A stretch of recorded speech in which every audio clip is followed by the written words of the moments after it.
అందరికీ నమస్కారం. నిన్నే వరిస్తా పార్ట్ 116. ఫ్లైట్లో వేదికి ఇంట్లో వాళ్ళందరూ గుర్తొస్తారు. మన్విత తనకు పంపించిన మెసేజ్ గుర్తొచ్చి, మిస్ యూ మన్వి, నీతో హ్యాపీ లైఫ్ని లీడ్ చేయాలనుకున్నాను, కానీ అనుకోకుండా మన మధ్య దూరం ఏర్పడింది. నువ్వు మారావు అని తెలిసినా అది నా మీద ప్రేమతోనా లేక మీ అక్క మీద ప్రేమతోనా అనేది అర్థం కాలేదు.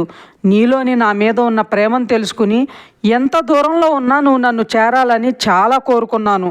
కానీ ఇప్పుడు నువ్వు చేరుకోలేనంత దూరం వెళ్తున్నాను అనుకుని గట్టిగా కళ్ళు మూసుకుని కన్నీళ్లు పెట్టుకుంటాడు. చతురు కూడా భయపడుతూ, సారీ వేదాంత్ సార్, నాకు మా నాన్న అంటే చాలా ఇష్టం. మిమ్మల్ని చూడగానే ఆయనే గుర్తుకొచ్చారు. అందుకని మిస్ యూ డాడ్ అని మీకు ముద్దు పెట్టాను. కాకపోతే మీరు సడన్గా సైడ్కి తిరగడం వల్ల అలా జరిగింది, తప్పుగా అనుకోకండి అని తను కూడా ఏడుస్తుంది. వేద్ కళ్ళు తెరిచి, నన్ను చూస్తే మీ నాన్నలా కనిపించానని ముద్దు పెట్టావా అంటాడు సీరియస్గా. చతుర భయపడి, అవును సార్, అంతేకాని మరి ఏ చెడు ఉద్దేశం లేదు. మీ తెలుసా సార్, నేను యూకే వెళ్ళడం మా డాడీకి ఇష్టం లేదు. అందుకే ఆయనతో గొడవపడి మరీ వచ్చాను. మా డాడీకి నేను తప్ప ఎవరో లేరు అంటుంది ఏడుస్తూ. వేదు తన చేతిని పట్టుకుని తనను ఓదారుస్తున్నట్లు చేతి మీద చిన్నగా నొక్కుతాడు. మీ నాన్నని నేనే అనుకుని నీకేం మాట్లాడాలనుందో మాట్లాడేసేయ్ అంటాడు. చతుర ఏడుస్తూ, ఐఎమ్ సారీ డాడ్, అమ్మ లేకపోయినా నన్ను చాలా బాగా చూసుకున్నారు. మీకు నేను తప్ప ఇంకెవ్వరూ లేరని నాకు తెలుసు. అలానే నాకు కూడా మీరు మాత్రమే ఉన్నారు. అందుకే మీ హెల్త్ గురించి ఆలోచించి ట్రీట్మెంట్ కోసం అయ్యే ఖర్చు కోసం ఇక్కడ జాబ్ చేయడానికి వచ్చేసాను. అంతేకాని మిమ్మల్ని బాధ పెట్టాలని కాదు డాడ్. మిమ్మల్ని బ్రతికించుకోవాలనుకుని మీకంటే ముందే నేను వెళ్ళిపోతున్నాను. సారీ డాడ్ అని ఏడుస్తుంది. వేదు చిత్రభుజం చుట్టూ చెయ్యేసి దగ్గరకు తీసుకుని తను కూడా బాధపడతాడు. ఇంతలో ఫ్లైట్లో మంటలు రావడంతో జనాలందరూ ఇంకా గట్టిగా అరుస్తూ ఏడుస్తూ దేవుణ్ణి తలుచుకుంటూ ఉంటారు. శివాంశు మహిదర్ గారితో కాల్ మాట్లాడాక శ్రీనిక న్యూస్ చూసి ఇంట్లో వాళ్ళ గురించి అడుగుతుంది. శివాంశు, ఇంటికి వెళ్దాం జాను, మన అవసరం అక్కడ చాలా ఉందిరా. అమ్మకి తెలిస్తే తట్టుకోలేదు. మన్వి పరిస్థితి కూడా అంతే. త్వరగా వెళ్దాం పదా, నిన్ను ఇంట్లో డ్రాప్ చేసి నేను చెన్నై వెళ్తానని చెప్పి కార్ కీస్ తీసుకుంటాడు. శ్రీనిక కూడా ఫాస్ట్గా లేచి శివాంష్తో పాటు ఇంటికి స్టార్ట్ అవుతుంది. దారంతా ఇద్దరూ మనసులో భయం వేస్తుంటే కళ్ళల్లో కన్నీళ్లు వస్తూనే ఉంటాయి. 2 గంటల ప్రయాణాన్ని 1 గంటలో ముగించి ఇంటికి వచ్చేస్తారు శివాంశు, శ్రీనిక. ఇంట్లోకి రాగానే హాల్లో దేవిక గారు కూర్చుని ఉంటే మహిదర్ గారు ఆవిడ్ని గుండెలు కదుముకొని కూర్చున్నారు. ఆవిడ కంట్లో చిన్న కన్నీటి చుక్క కూడా లేదు, ఉలుకు లేదు, పలుకు లేదు కూడా. ఇంకొక పక్క అనసూయ గారు ఒళ్ళో పడుకుని మన్విత ఏడుస్తుంటుంది. దేవిక గారిని చూసి తనకేమవుతుందో అని ఇంట్లో అందరికీ భయం పట్టుకుంటుంది. మన్విత శ్రీనిక వాళ్ళు రావడం చూసి లేచి పరుగున శ్రీనిక దగ్గరికి వెళ్ళి తనను పట్టుకుని ఏడుస్తుంది. శ్రీనిక మన్వితని గట్టిగా పట్టుకుని, అమ్ములు ఏడవకరా, నువ్వే ఎలా అయిపోతే ఎలా, అత్తయ్యని చూడు ఎలా అయిపోయారో అనగానే మన్విత వెళ్ళి దేవిక గారి కాళ్ళ దగ్గర కూర్చుని ఆవిడ ఒళ్ళో తల పెట్టుకుని అత్తయ్య అంటుంది ఏడుస్తూ. మహిదర్ గారు, దేవి, మన్విత ఏడుస్తుంది చూడు, నువ్వు కూడా ఏడు దేవి అంటారు భయంగా. దేవిక గారు మన్విత వైపు చూసి ఇంట్లో అందరి వైపు చూస్తూ, ఇప్పుడు ఏమైందని అందరూ అంత భయపడుతూ ఏడుస్తున్నారు అని అరచి తన ఒడిలో ఉన్న మన్విత మొహాన్ని చేతుల్లో తీసుకుని తన కన్నీళ్లు తుడిచి, వాడి భార్యగా నీ బాధని నేను అర్థం చేసుకోగలను, కానీ వాడి అమ్మగా చెప్తున్నాను, మన చిన్నాకి ఏమీ కాదు, నువ్వు ఇలా ఏడ్చి వాడిని బాధ పెట్టకు అంటారు. మన్విత దేవిక గారి వైపు అలానే చూస్తుంటే మిగతా అందరూ కూడా వాళ్ళనే చూస్తారు. నాన్న, నేను చెన్నై వెళ్తున్నాను, ఎయిర్పోర్ట్లో ఏం జరిగిందో తెలిసింది కదా అంటాడు శివాంశు. మహిదర్ గారు, నేను కూడా వస్తా శివ్. దేవిని ఇలా చూసి అడుగు బయట పెట్టాలన్న భయం వేసి ఆగిపోయాను. కానీ తను చాలా నమ్మకంగా ఉంది మన చిన్నాకేమీ కాదని, అందుకే ఇప్పుడే వెళ్దాం అని పైకి లేస్తారు. మన్విత వెంటనే నేను కూడా వస్తాను బావగారు అనగానే శివాంశు, వద్దు మన్వి, నువ్వు ఇక్కడే ఉండు, శ్రీనిక, అమ్మ, నాన్నమ్మ అందరూ ఉన్నారు కదా, నీకు ధైర్యంగా ఉంటుందని చెప్పి శివాంశు, మహిదర్ గారు వెంటనే చెన్నైకి వెళ్తారు.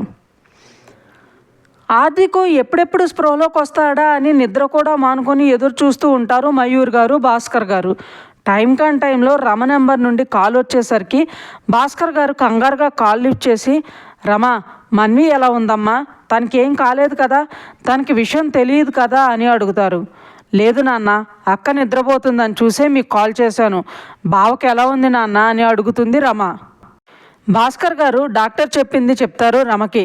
రమ బాధగా బావకి స్పృహ వస్తుంది అని సంతోషపడాలో, లేక గతాన్ని పిచ్చిగా ప్రేమించే అక్కని మర్చిపోతారని బాధపడాలో అర్థం కావటం లేదు నాన్న అంటుంది ఏడుస్తూ. భాస్కర్ గారు బాధగా, అన్వికి తెలియకుండా జాగ్రత్త పడటం ఎలాగో అర్థం కావడం లేదురా.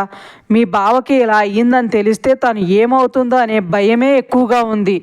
ఆద్విక్కి స్పృహ వచ్చినా తను మన అన్విని మర్చిపోతే పిచ్చి తల్లి ఎలా రియాక్ట్ అవుతుందో అని భయంగా ఉంది అంటూ ఆయన కూడా బాధపడతారు. మయూర్ గారు భాస్కర్ గారి నుండి ఫోన్ తీసుకుని, రమ, అక్క జాగ్రత్తరా, తనకి టైంకి ఫుడ్ పెట్టు, తను వట్టి మనిషి కూడా కాదు అంటారు. అమ్మ, అక్కని జాగ్రత్తగా చూసుకునే బాధ్యత నాది, మీరు బావ దగ్గర ఉండండి అంటుంది రమ. మయూర్ గారు అన్వికి డౌట్ రాకుండా చూసుకోరా అని చెప్తారు. రమ అలాగే అమ్మా అని అక్కలేస్తే మళ్ళీ ప్రాబ్లం అవుతుంది, ఉంటాను అని కాలు పెట్టేసి అన్విక రూమ్లోకి వెళ్ళి తన పక్కనే పడుకుని తనను చూస్తూ కంట్లో వచ్చే కన్నీళ్ళను ఆపుకోలేక నిశ్శబ్దంగా ఏడుస్తుంది. అలా ఆ రోజు గడిచిపోతుంది. అన్విక పొద్దున్నే లేచి మయూర్ గారిని పిలుస్తుంటే రమ వచ్చి, అక్క, అమ్మ ఇంట్లో లేదు, ఏదో వర్క్ ఉందని సరళ ఆంటీతో కలిసి ఊరికి వెళ్ళారని చెప్తుంది. ఇంత సడన్గా నాకు చెప్పకుండా మనల్ని వదిలేసి అలా ఎలా వెళ్ళింది? ఉండు, అమ్మకి ఫోన్కి కాల్ చేస్తాను అని రమ ఫోన్తో కాల్ చేస్తే నాట్ రీచబుల్ అని వచ్చేసరికి మామ ఫోన్ కలవడం లేదు. ఉండు, సరళ ఆంటీకి కాల్ చేస్తాను అనేసరికి రమ కంగారు పడుతుంది. ఇంతలో అన్విక కళ్ళు తిరిగినట్లు అనిపించి సోఫా పట్టుకుంటుంది. రమ భయపడి అక్క అని వెళ్ళి తనని పట్టుకుని సోఫాలో కూర్చోబెట్టి ఏడుస్తుంటే అన్విక రమను చూసి, నాకేం కాలేదే, నువ్వెందుకు ఇలా ఏడుస్తున్నావు అంటుంది ప్రేమగా. రమ కళ్ళు తుడుచుకుని, కొంచెం భయమేసింది అక్క అంటుంది. అన్విక, ఇది మామూలే అంటారమ్మా, డాక్టర్ చెప్పింది నిన్న, నువ్వేం కంగారు పడకు అని. నాకు ఆదిని చూడాలనిపిస్తుంది రమ్మా, ఒకసారి తనకి వీడియో కాల్ చేయాలి, నా రూమ్కి వెళ్తాను అని పైకి లేస్తుంటే రమ కంగారుగా, అక్క, బావతో తర్వాత మాట్లాడవచ్చు, ముందు నువ్వు రెస్ట్ తీసుకో అంటుంది. ఆదితో ఒక్క 5 minutes మాట్లాడి తర్వాత రెస్ట్ తీసుకుంటాను. నేను కన్సీవ్ అయ్యానని తెలిసినప్పటి నుండి నాకు ఆదిని చూడాలని ఉంది, కాకపోతే ఆది బిజీగా ఉండడం వల్ల కుదరలేదు, అందుకే ఇప్పుడు మాట్లాడతాను అంటుంది అన్విక. రమ ఆలోచించి, నాన్న బావ ఫ్లైట్లో ఉంటారు కదక్క, నువ్వెలా కాల్ చేయగలవు అంటుంది. అన్విక, అవును కదా, మర్చిపోయాను రమ, సరే నైట్కి రీచ్ అవుతారు కదా అప్పుడు కాల్ చేస్తానులే అని మెల్లగా లేచి వెళ్ళి రూమ్లో పడుకుంటుంది. రమ కంగారుగా భాస్కర్ గారికి కాల్ చేసి అన్విక వీడియో కాల్ చేస్తానన్న విషయం చెప్పగానే ఆయనకి ఏం చేయాలో అర్థం కాలేదు. వాయిస్ అయితే మేనేజ్ చేశాడు కానీ మనిషిని చేయలేడుగా. అందుకే రమ అన్వి ఆది కాల్ చేయకుండా మేనేజ్ చేయరా, తర్వాత ఏం చేయాలో ఆలోచిద్దాం అంటాడు. రమ అలాగే నాన్న, అక్కకి డౌట్ రాకుండా తనని డైవర్ట్ చేస్తానని చెప్పి కాల్ పెట్టేస్తుంది.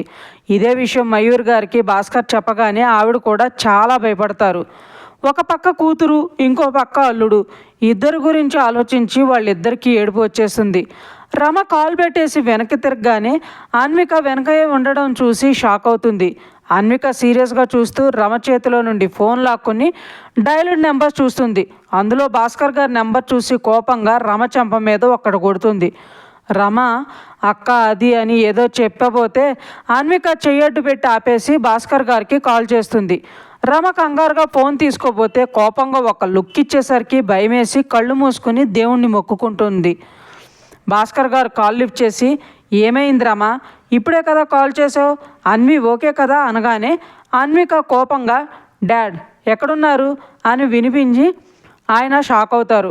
భాస్కర్ గారు ఏం మాట్లాడకపోవడంతో, మీరు ఎక్కడ ఉన్నారు అనే విషయం కనుక్కోవటం నాకు పెద్ద విషయం కాదు డాడ్, కానీ నేను ఏదైనా చేసేలోపు మీరందరూ ఇక్కడ ఇంట్లో ఉండాలి, ఆదితో సహా అని గట్టిగా అరుస్తుంది.